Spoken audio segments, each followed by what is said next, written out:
आज चाहिँ म एउटा भिडियो लिएर आएको छु साथीभाइहरू। भिडियो चाहिँ यस्तो खालको भिडियो छ तपाईको, दामी खालको छ। के हो भन्दाखेरि चाहिँ आफूले जाने कुरा हो, आफू पनि सिकौँ अरूलाई नि सिकाउँ भन्ने एउटा भिडियो लिएर आएको छु।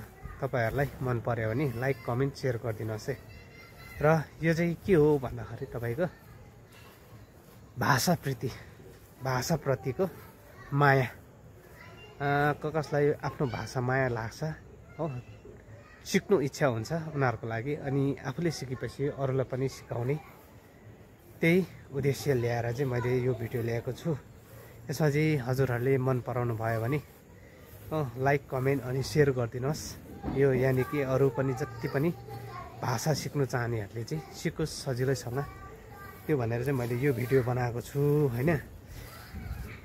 लासो फ्यापुलो बुद्ध रुम्बा राङ दुकुता नाला छात भिडियो रि बेन्छङ मुला। आजको भिडियो तिनीला भिडियो रि पार्ट अफ द बडी, शरीरको नाम पाँचवटा शरीरको नाम सिकाउने छु। त्यो हो तपाईको शरीरलाई हाम्रो भाषामा भनिन्छ तामाङ भाषामा लुई। शरीरको नाम लुइला मिन भनेको नाम हो। तपाईको इज्जत पाराले भन्दाखेरि छान भन्छ, तर यहाँनिर हामीले शरीरको नाम भन्दाखेरि लुइला मिन भन्नु पर्यो। त्यसैले लुई भनेर एउटा शब्द सिकिहाले, पाँचवटा सिकाउँछु भनेको थिएँ।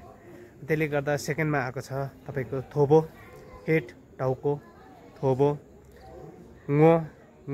ngो भन्ने शब्द नाकबाट प्रोनाउन्सिएसन ngो भन्नु पर्यो। अनि योलाई नाबिङ र लास्टमा ना, नोसलाई ना, नाकलाई ना भन्नु पर्यो। 1 सेकेन्ड फेरि तपाईहरुलाई। हेड टाउको, थोबो, फरहेड निधार, ngो एयर कान, नाबे या नाबिङ, नोस नाकलाई ना, लासो थुचेम।